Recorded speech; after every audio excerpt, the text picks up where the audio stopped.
Hello, Chaz Marler from Pair of Dice Paradise, and I've recently harnessed the awesome power of wormholes to store my board game collection in.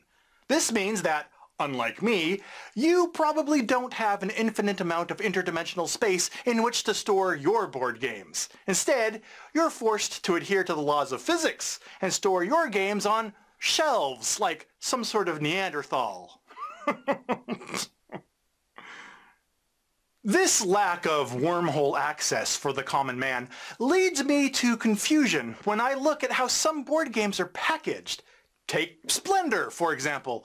Inside this game's box, there's enough unused space to fit an entire another game. Or several.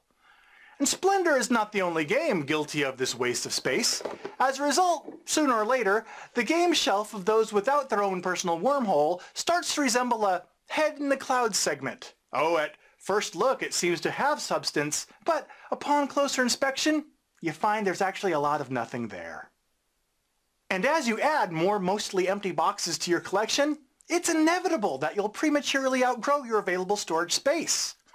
The logical choice, of course, is to take over your wife's knitting area, commandeering her shelves to store your surplus board game boxes.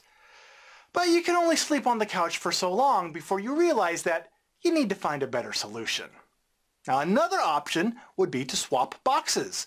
There's no reason at all why Splendor couldn't reside inside a generic deck box, now taking up just a fraction of the space. Problem solved. Or so it would seem, because this is where logic yields to practicality. I've never seen any gamer who's done this with the games in their collection. And yes, part of it is presentation. While generic boxes may take up less space, aesthetically, it goes against the grain. Game collection simply looks better in its original boxes. So I'm interested in finding out how you deal with the storage space overflow. Does anyone out there actually rebox?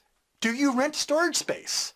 Would you be interested in renting experimental wormhole-based storage space? Objects stored in Wormhole may evaporate from reality.